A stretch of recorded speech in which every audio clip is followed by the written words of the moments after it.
Alrighty, well, next up we're going to speak about tricky transitions, and that's going to be Jonathan Leal. And Jonathan Leal, he's been, he's one of our big 126 pilots, former and current hang glider pilot. He's been flying for what, about 40 years now? 42, there you go. And he pretty much knows all the squirrels on a first name basis from every site or and up along our ridge. And I've known Jonathan for a while, and we had a wonderful flight. We had a wonderful flight at one point on a nice thermal day. We went up to 7,000 feet, and it was a nice blue day. And we come down. It was about 2 hours. It got really cold, but really found it amazing. And then he came down and he said, yeah, anytime you could come and do this again. I was like, you really want to say that to me? And we've known each other a long time since, and he's taught me a lot about ridge flying, and we're going to be looking forward to hearing about ridge flying from him today. So.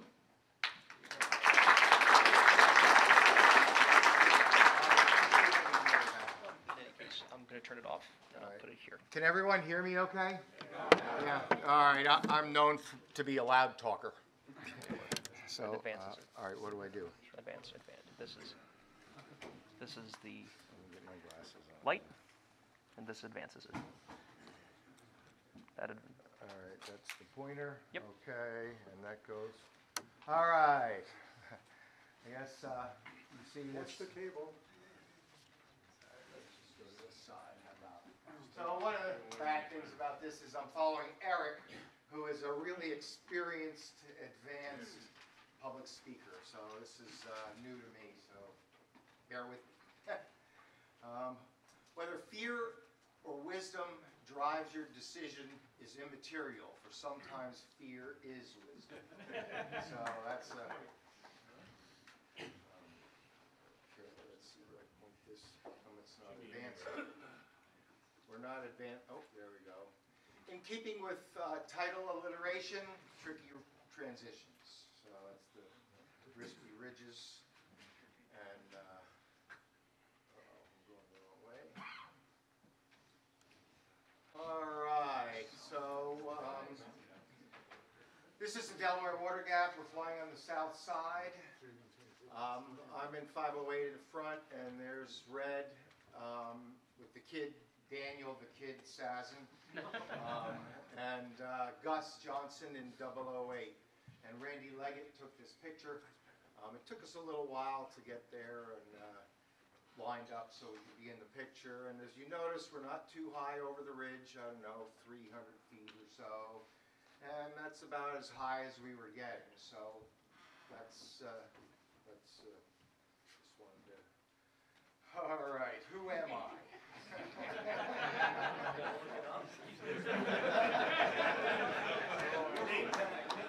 Yeah, and most of you guys probably don't even know who I am. You're 42 years old. No. Right. No, yes. I'm much older than that. I've been flying hang gliders for 42 years, still fly them, and sailplanes for 23 years.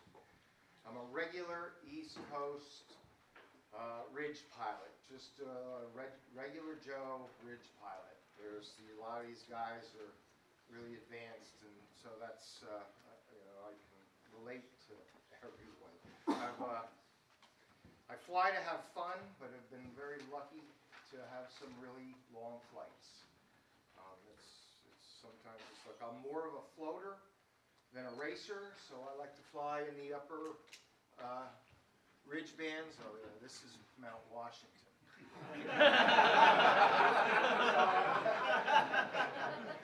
So I am flying in the upper band there.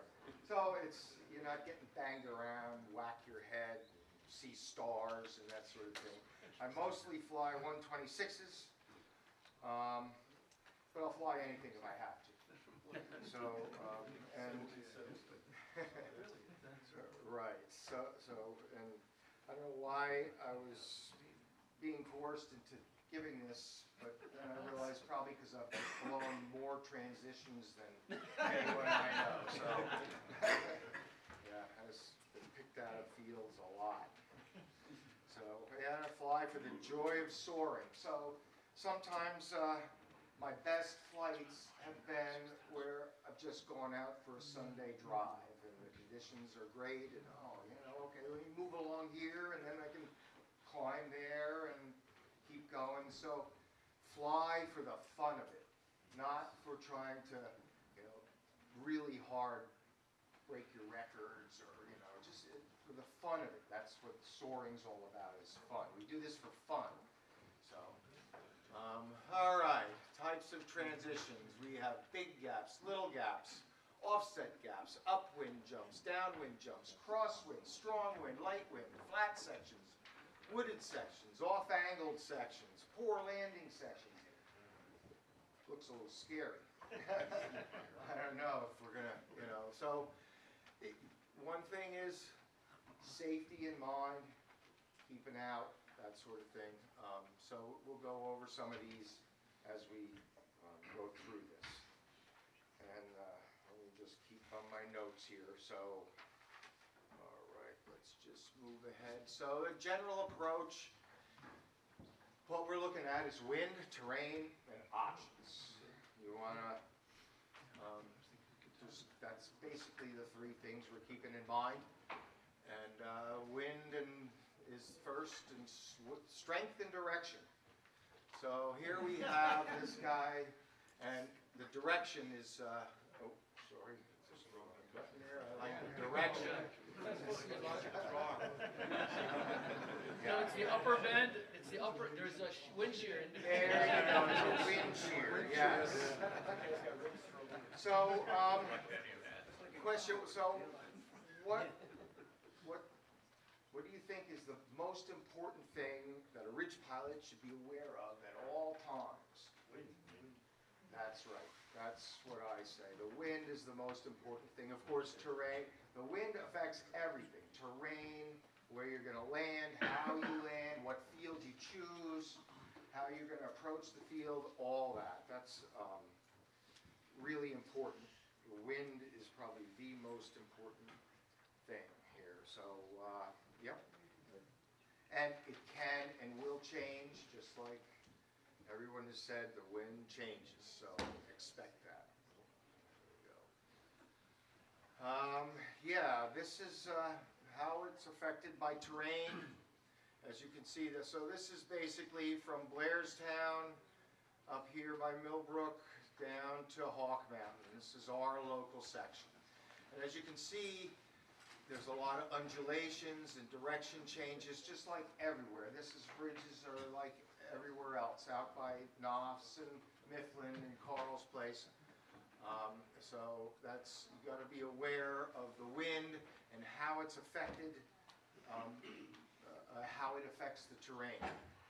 And wind is a fluid, so picture it in your mind's eye, how it goes in and out and around every little gully or cranny on the ridge. It's like water. It's a fluid. So look at a stream, say how it goes around rocks and that sort of thing. That might help you visualize and keep that in mind and learn as you're flying. That's what it is. What's upwind? Creating a rotor, perhaps, or wave suppression. That's kind of hard to tell, but you know where wave areas are. And basically, it's the study of micrometeorology. That's what ridge flying is. You're not looking at everything else. You're looking at what's here right in front of you. So that's what you need to keep in mind. So next, here we go. Next is ridge shape and direction. This is a drawing from Dennis Pagan's book. So I think Carl probably knows Dennis Pagan, lives near him, and Richard, I guess. This is his drawing, and where do you see mine? It's not like this. So as you see, all right, the winds are crossing the ridge a little bit. So here's a finger coming out. You're going to expect turbulence on the lee side and lift on the upwind side as it's crossing the ridge. And so if you're going over there, that's where you're expecting it. So you're looking at the ridge, looking, okay, what can I expect next to come up? And here's a gully, so look at this side, sink coming in, and this is a lifty side of it. So if they're crossing winds on a ridge, you're coming up to a gully, picture what side of the gully is going to give you better lift or not. If you're low and slow, that really counts. So it's the shape and flat slope, rounded slope. So Dennis Pagan, Understanding the Sky, is a really good book to get and read. So this is dark. This is a picture of the southeast side from Blairstown. I don't know if you can follow the walking man. But here you can see, again, undulations and changes of the ridge direction going all on down to you can't really see anymore. So this is, that's that. And let's move on. Options. Where are the outs? Hopefully this is after you scare yourself, this is what you don't need. You might need a huge roll like that. And this is after you get in a sticky situation. So, yeah, we'll see what you might be getting into a sticky situation. Let's see what we have here. Fields. Options. So fields, where are they? Turn around. Can I turn around, go back to a field behind me, or can I make it to the field in front of me? Keep an eye out. What you passed it, what's behind you, what's ahead of you. Keep that in mind. You might have keep a field in your back pocket. You might have to keep going to get a field. Also, an option is over the back. Sometimes you can't get over the back, and I don't know. Probably the experienced pilots really don't go over the back too much, but we have had a lot of people fly, okay, I'm getting scared, oh my God. All right, go over the back, huge fields. One caution is you don't know the fields, you haven't looked at them, you're kind of blind flying, that sort of thing, to pick a field. And you're at low altitude. So, yeah, so you don't know. And through the gap is the same thing. If you're going across the gap, we've had a few people get scared and just go through the gap. You better know the landing fields right there or you're going to be in trouble. Slatington Gap, there's an airport right there. There's some Delaware Water Gap, there's a couple known fields right there. Learn the fields. Straight gaps or offset gaps. So here we have Dennis' depiction again. This is wind is perpendicular to the ridge. You can see how it's going through the gap right here. And there's a little bit of lift on either side of the gap. So as you're crossing, you might want to, so I fly mostly 126 and hang gliders. And a 126 compared to a hang glider is a glide machine. So this is, the smaller gaps. And this is what you'll be learning on probably as you're advancing in ridge flying. My suggestion is to fly a 126 because that's where you're really going to be safe and it's very forgiving. So anyway, here that's that, and here you can see this is a crossing wind, and it's going into the gap and sucking you in on the opposite side. You'll see a little bit of lift, so that's where you can expect that if you're coming across a gap. Just keep looking at this, and also there's sometimes going through a gap, there's the wind is trying to get through. All this wind is coming. The mass of the wind is trying to get through the gap. So sometimes there'll be a compression or a buildup of the wind trying to get through. So you might find some lift going across the gap. Sometimes it's that happens, and you just fly straight across. And fiberglass gliders going, 100 knots, we're talking about honking a ridge. Where you really learn how to fly the ridge is when it's light, and that can be scary. So a good place is Knopf's, maybe the airport's right there, or a section of ridge, Blairstown, we have our local ridge landing field right down in front. Of course, you have to go get you, but there's still safe landing fields there, so keep that in mind. And also the turbulence behind the ridge. You can see the turbulence extends into the gap in here if it's crossing. So that's something to keep in mind. All right, well, here's my drawing. So this is an offset gap.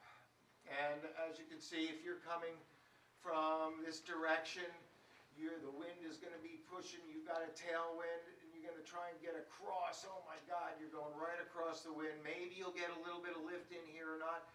What you might want to do is push out, and then you have a little bit, perhaps if you push out far enough, and if it's only a mile maybe or something, and you work your way into the wind, you'll be able to have a slight tailwind coming this way, a quarter maybe, and that helps you get to the other side.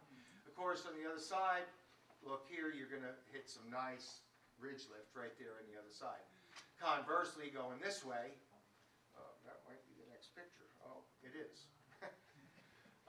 Conversely, going this way, you've got a tailwind, so you can just jump this way. But still, in a 126 or lighter winds, if you push out a little bit, it's much easier to get over here to the other side. You have a little bit of a tailwind, and it helps you get across.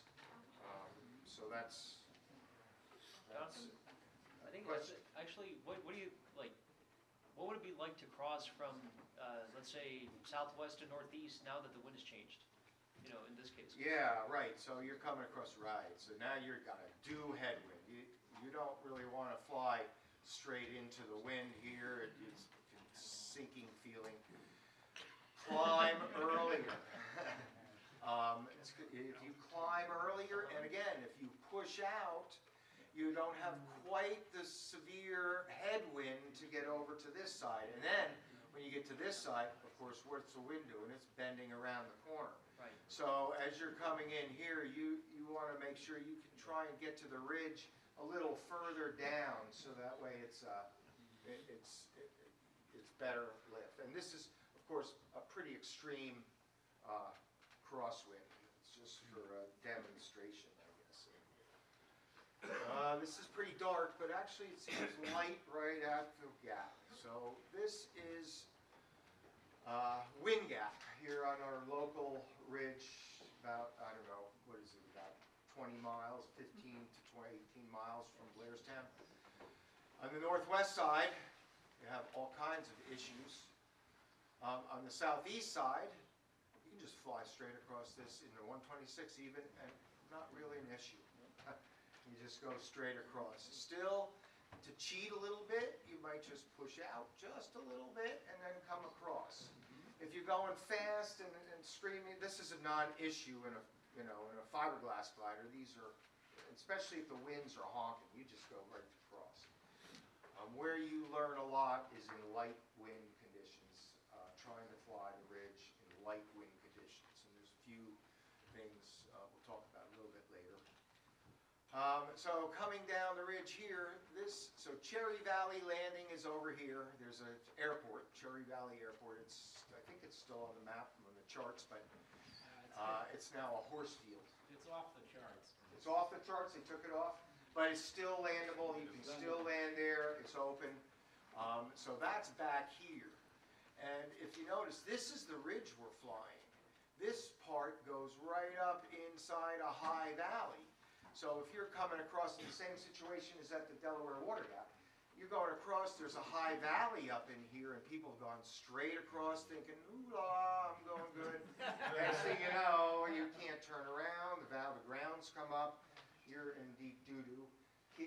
Have local knowledge, ask any local pilot what are the pitfalls, don't be afraid to ask, even if you're experienced, going to the go into a new site, ask where's the good spots, where are the bad spots, what can I expect?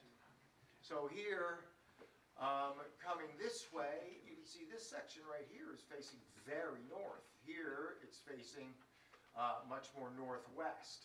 So if you're coming across and it's a 320 wind, you come into here, you might have a hard time trying to get around this corner.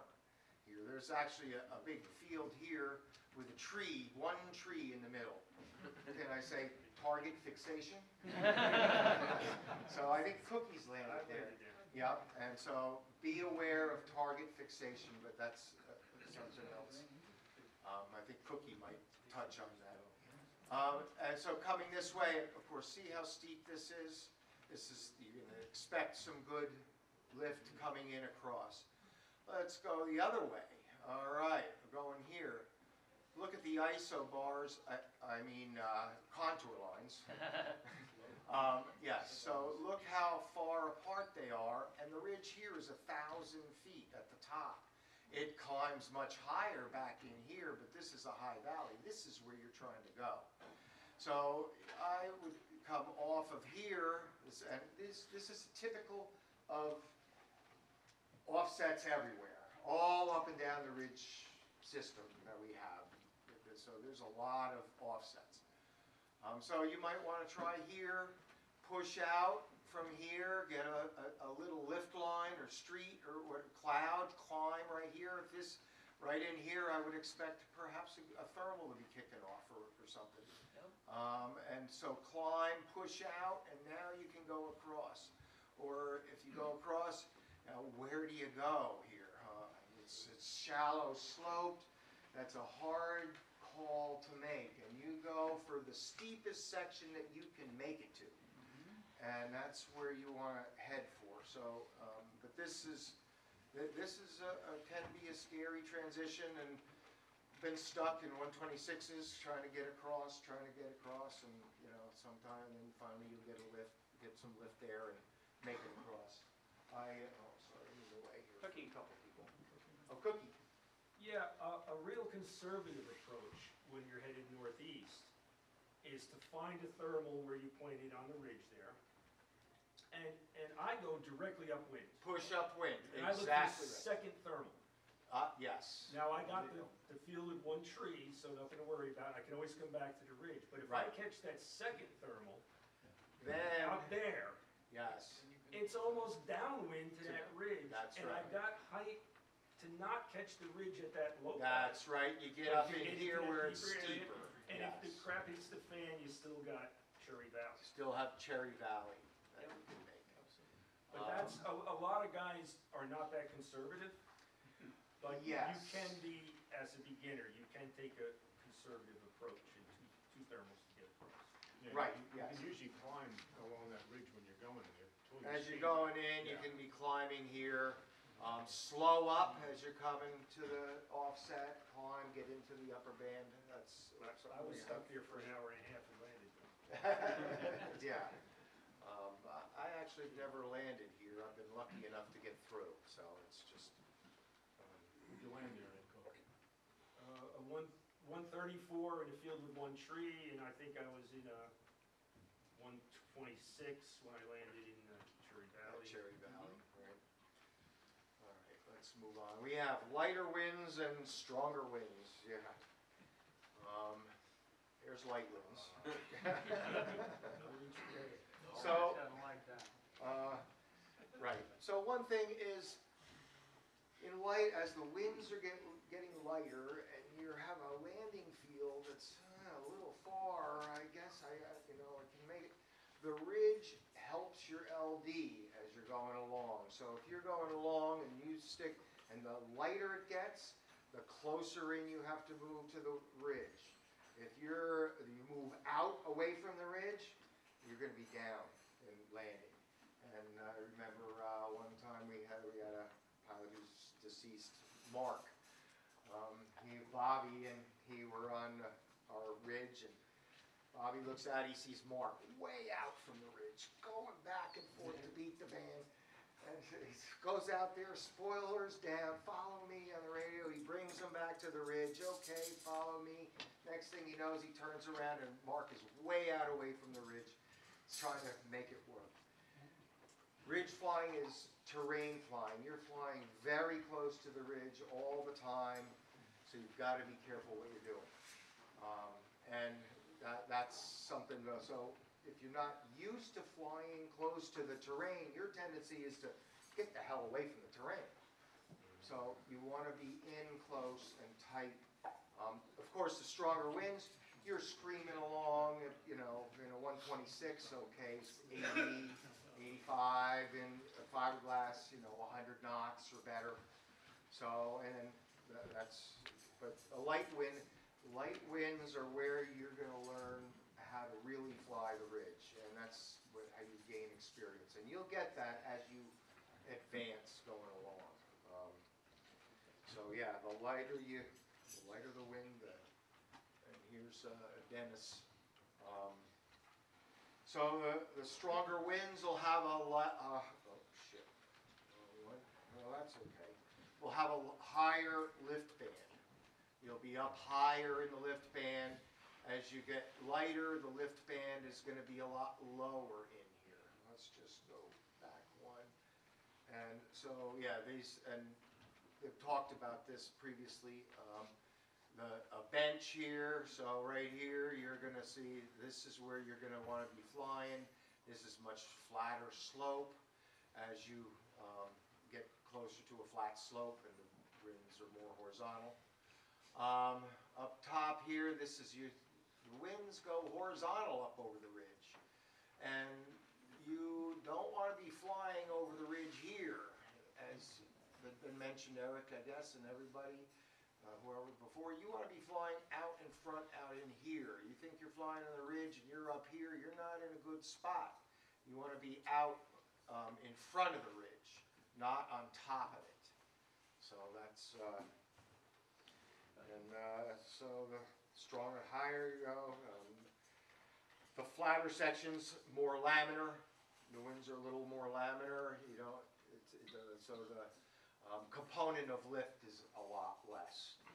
And as the winds pick up on a flatter section, the stronger winds can overpower the lift component.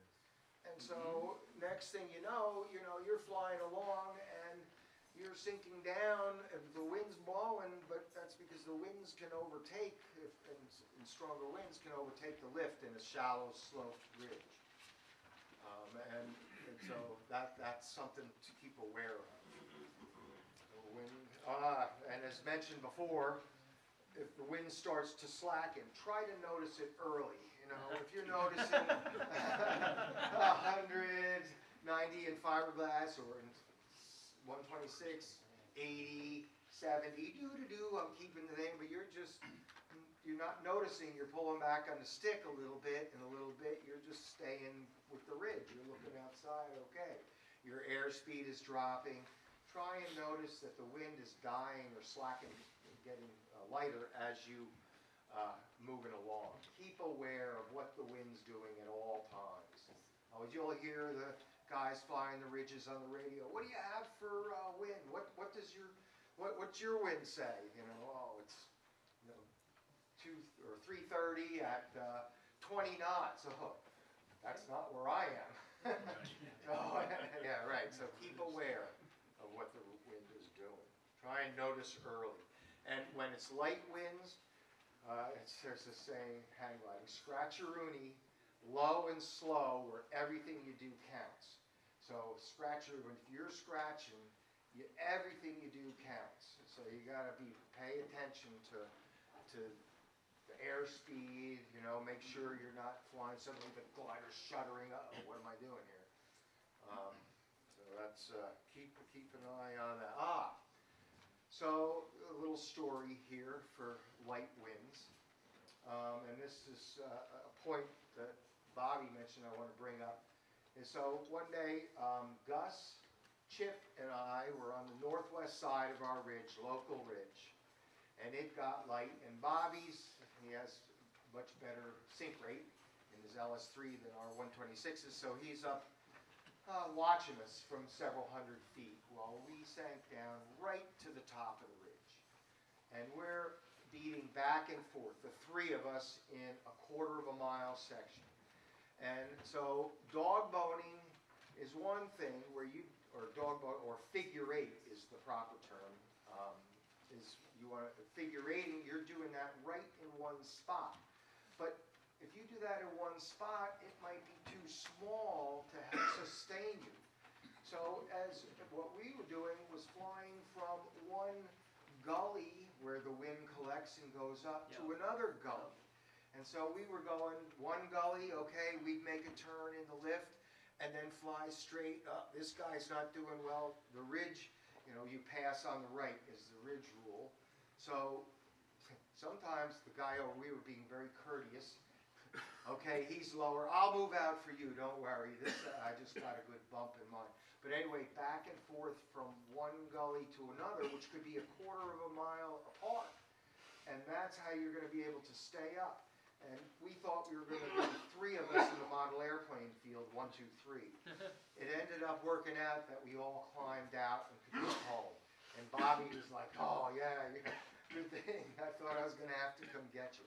But so you may not be able to stay in one spot. So you might go from one gully to another, or a little finger to the windward side of the finger, back to another little finger on the windward side as you keep going. So that's something you want to keep aware of. Let's see what we have here. Yeah, well, so the higher you are, oh shit, the higher you are, the further out you want to be. The lower you are, the closer in tighter to the ridge you want to be. So if you're ridge heighting out here, you're not going to be going up too well. So you want to be in tight when you're low and boating up, flying in this area, in the Gentleman's Ridge, that's nicer.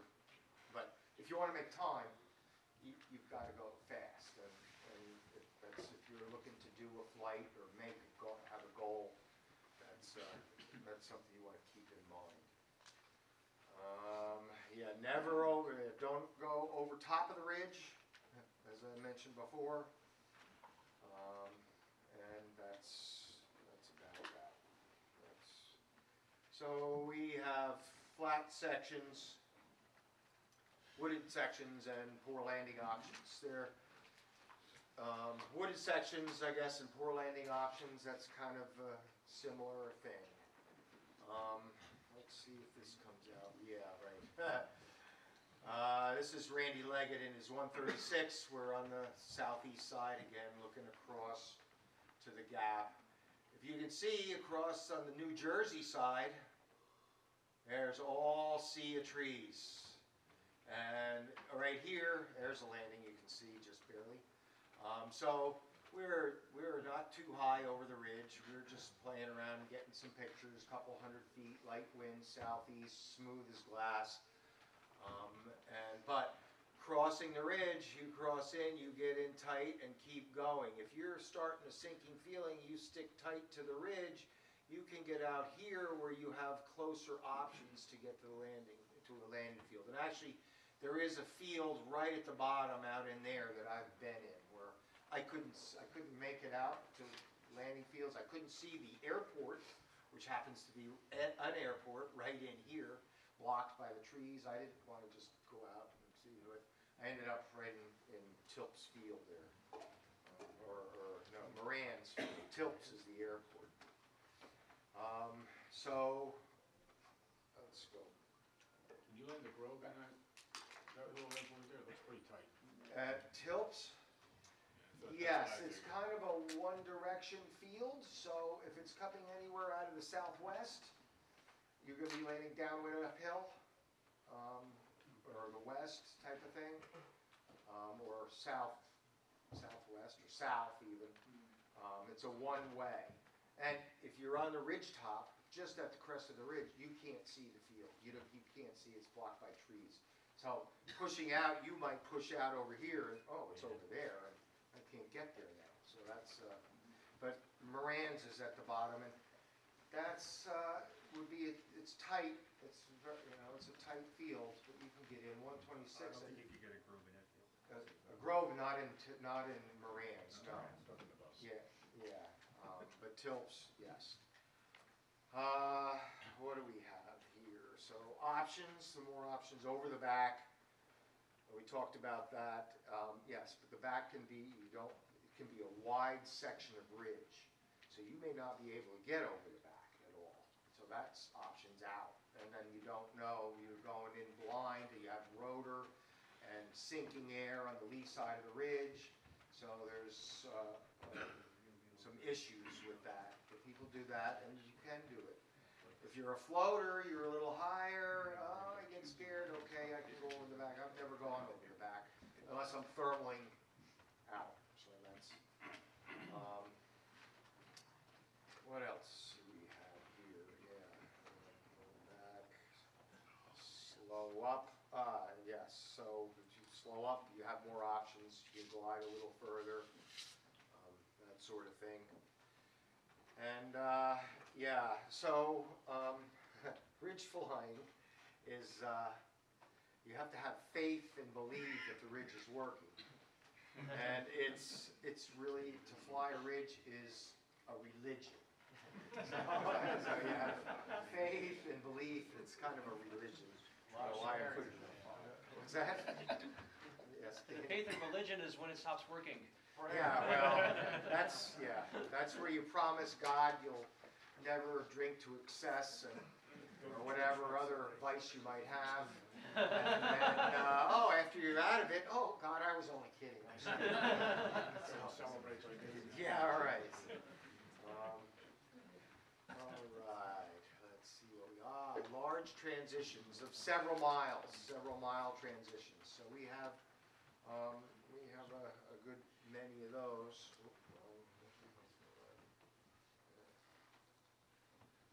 Okay, yeah, so energy lines, you're looking for energy lines going upwind, thermaling. You want a thermal and go upwind, we'll talk about that in a minute. Known error, that's another technique using energy lines. So this is Hawk Mountain, jumping up to Second Mountain, and this is Sharp. Sharp has no landing fields, or they're further down, there's a spot, but there's a mine right here. So as you're coming up, it's coming up to the ridge, so the energy lines, they come through the gap, and then also from this mine, so there might be some streets or lift lines. And then there's a junkyard over here also, so that could line up, maybe not quite to Snyder's, but past Snyder's. And you can see this is a steeper section. This is very shallow and flat. You climb up and you get, I've been saved there, scared. A red tail. I was, okay, I thought I was going to marginally make it to a field out here. And I looked at a red tail and I turned downwind towards the higher part and I saw him climbing, a nice climbing turn, and birds can help in later conditions. So anyway, so lift lines, so they're coming through. And as you're approaching here, you want to kind of, if you're going to make this transition up here, which is 5 miles, I think, or a little better from here to here. You want to slow up, maybe, well, one technique is to charge to the end and climb at 8 knots and zoom right across. Yeah, that works, and you see a lot of the good guys doing it. God damn, how did they do that? So, but that works. Or what happens is you charge to the end and get stuck here and go and beat back and forth, back and forth. You're not finding anything. Oh, okay. Then you end up backtracking some until you find something and then can climb. So finding the energy lines is if there's no clouds to mark it or that sort of thing. This is you go by feel. And that is where known error comes in. So if you're flying up an energy line or a lift line, say coming in here, the wind's coming in this direction, if you following this, oh, this is good, you might veer a little bit to one side. Oh no, that's sinky, okay, or starting less lift, less good air. It's maybe you're in 0 and now you're going down to 100 or more. Then move back, 0, 100 up, and then eke a little to the right. Okay, I know I'm staying in the center of this line, and you can follow that upwind. That's a way to do it. And you're going by feel. One thing I like to say about flying a glider is you want to feel the wing flying through the air. You're not flying this, you're flying a machine, but it's wings that are an extension of you. So if you can, as you practice and gain experience, you're learning to feel the wing flying in the air, and you can tell very subtle deviations or differences. Just feeling the wing flying without looking at instruments or anything else, you can tell. So that's something to concentrate on during your general flying, and it really helps in light conditions, especially thermaling and that sort of thing. If you're feeling a little, I'm feeling this is kind of pushing me this way, I'm not getting, well, maybe there's a little lift over that way. Something like that. It's just you're feeling the wing fly. So known error, that's where you're going through and can cheat to either side. Energy lines, I have a short story, I don't know what we're doing in time, but okay. 5 minutes, all right. So Schwartz and I were side by side going from here upwind, and we were a few hundred yards apart. Wingtip, a few hundred yards apart. And we're flying along, we got up to second. Well, he was over in a little bit of a sinky side of the lift line, and I might have been in the good part of the air. We're flying along, and he was just getting a little lower, and not too much lower, but lower and lower, and we were doing it. I don't think my A had a better glide than his D model 126. So, we had very comparable glides. And I think just a couple hundred yards can make a huge difference in flying upwind. And so you want to subtly keep aware of the subtleties. I have a question. Yes. So would you aim for the gap up there? So yeah, it depends on where the wind is where it's taking you. So on that flight, we were both headed towards this gap because we could go through beautiful landing fields right in here, all kinds of beautiful landing fields. Schwartz went through the gap and around the corner, and I went just over the top of the ridge right there at the gap. My option, I could go right through if I just turn a little bit and then get through the gap. But as we ended up, that's how it was, and that's the energy line is what I'm talking about. Just subtle difference, doesn't take much.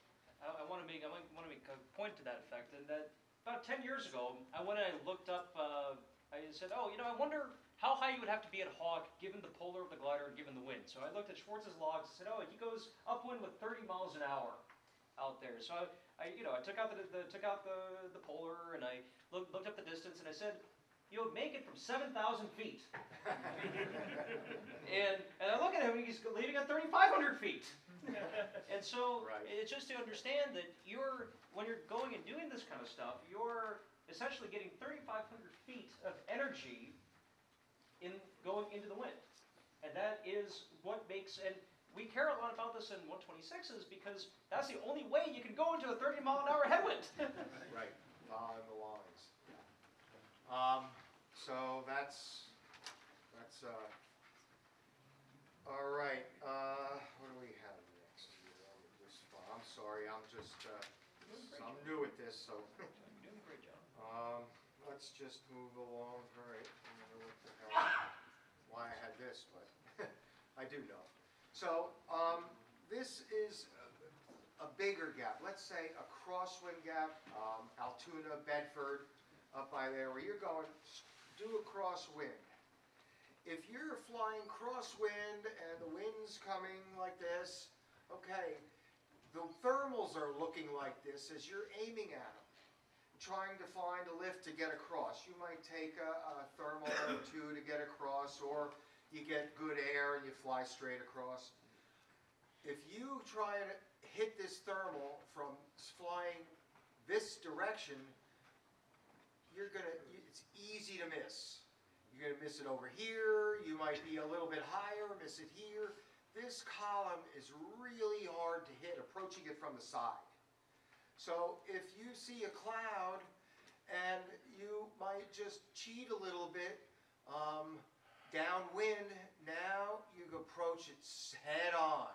You can hit this column of air head on, and it's much easier to hit the lift than if you're hitting it from crosswind, because you can, a little bit of altitude difference as you're coming to it, you're not going to hit it.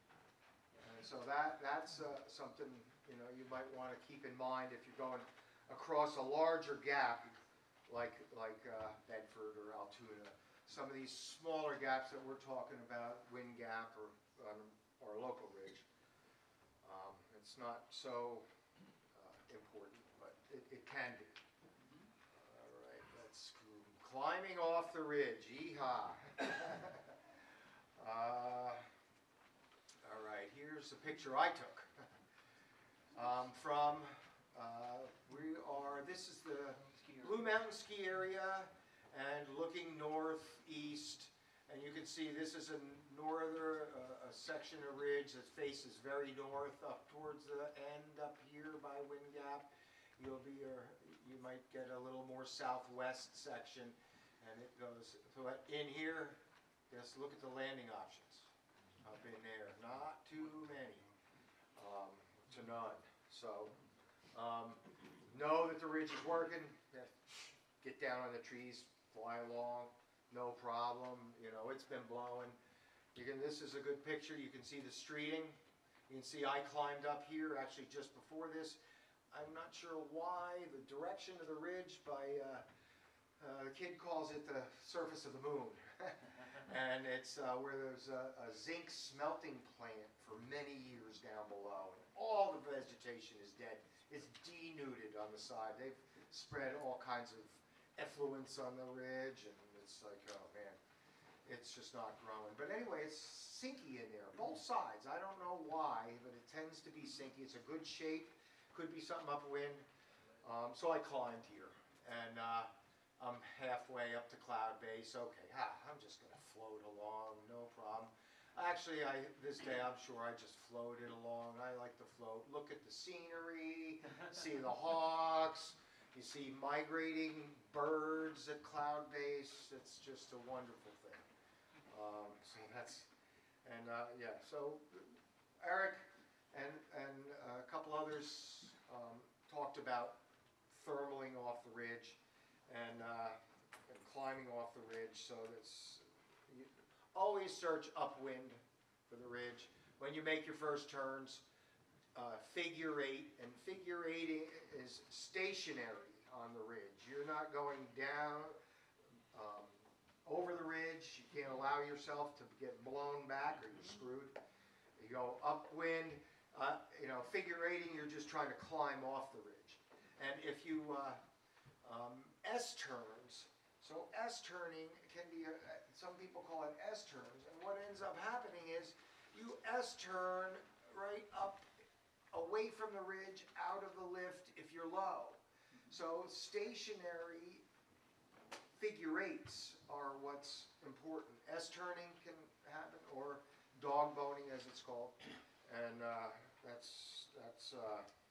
you can always fall back to the ridge. So you push out looking for lift, hit a bump, push out. Look out there, you can hit something and turn, and you always have the ridge to fall back on. So that's here's a short saying: lift is where you find it. Actually, no, that's not the short. That's an old hang glider pilot. I have another saying that's short said, but lift is where you find it. So if you find the lift, that's where you work it. It may be in what the hell is it doing here? But that's okay. So this is Yeah, this is another rudimentary drawing here that Eric went over a lot of this, so I'm not going to really spend too much time on this, but dog boning here, stationary. Oh, wrong button again. Stationary. You're figurating out here. Out here, you're allowing yourself to drift back to the ridge. Don't get behind. Push out into the wind. Allow yourself to drift back. And that's how you're figurating in one stationary spot. If you S-turn like this, you may find lift, you may be lucky, or you may just S-turn right out of the lift band and now you're out here. And coming back low onto the ridge, now you gotta figure eight below ridge top. I'm not sure you want to do that. That's not something I would suggest. Not that anyone has ever done that. All right, let's talk about stepping down to the ridge. So as if you're floating in a lift band and you're new at this, you want to go down a few hundred feet. Am I gaining a little speed? Okay, I'm speeding up a little bit. Now I'm, okay, that's good. Let's test it a little better. Go down a little few hundred feet more. And we're only starting from 500 to 1,000 feet over the top of the ridge. It's close to the terrain. So as you go down, you're going a little faster, you're going a little faster. If you're experienced, you know the ridge is working. I'm just going to jump on, okay. And then next thing you know, you're going along at the speed of heat. So that's some of that. And let's just, cloud timing. That's something. Techniques and other considerations. Hey, Jonathan, 3 more minutes. Oh yeah, we're right there. So, cloud timing.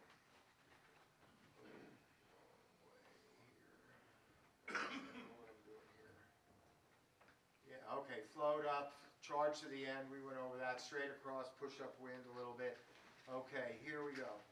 Cloud timing. If you are coming down the ridge and you see a cloud, say a little shorter, but over in here, you're not seeing any clouds. It could be blue in this area. Well, timing the clouds, and the cloud needs to be upwind. So as you're coming down here, I want to time this cloud as it gets to the ridge.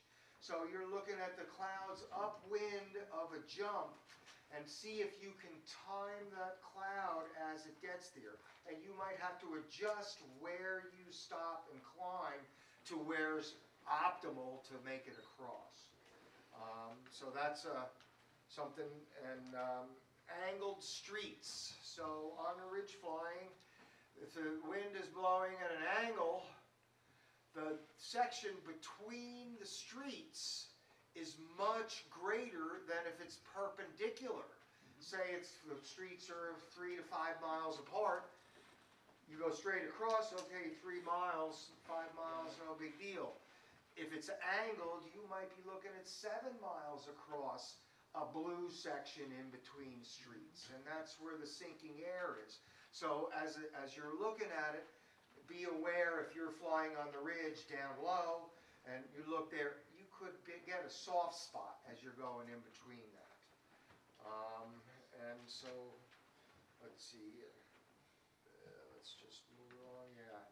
The Schwartz's saying is you fly what the ridge gives you. So as you're going along, you're flying what the ridge gives you. If it's blowing like stink, you can fly like stink. If it's, suddenly you're in the section, no, it's slowing up. You fly what the ridge gives you. You slow up, you're looking for the sections where you might find a little bump or that sort of thing. And so, let's see, I don't know if, so Cookie, I talked to Cookie. So one thing about knowing ridge flying or any flying is learn what the crops look like from the air. Practice from the air, look down, okay, this is a cornfield, green, it's late in the season, tall, middle of the summer. A mowed hay field, what that looks like. Learn to see as you're flying every time. You know what this field is, it looks like on the ground, then go past, fly over that and get a visual picture of what that field looks like. Also, a good technique for learning fields is driving around. You're driving down the road, oh, can I get in that field? How would I approach it? And you need to make these decisions instantly, because ridge flying, that's how fast, that's how long it takes. It's instantaneous. You've got to look for wires and tree lines and every other thing in that instant. And a practice every day commuting, and try not to drive into the field.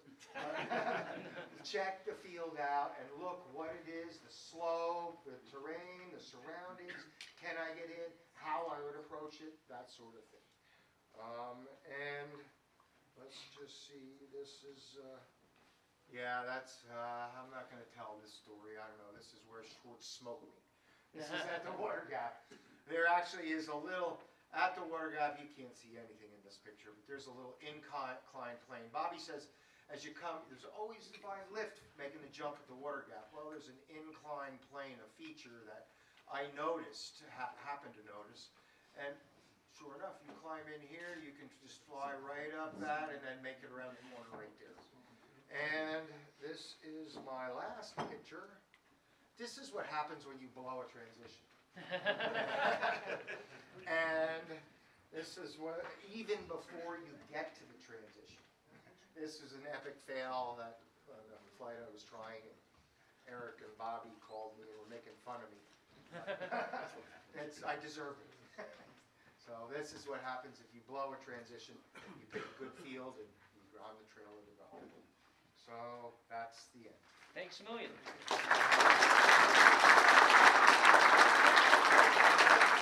Well, you guys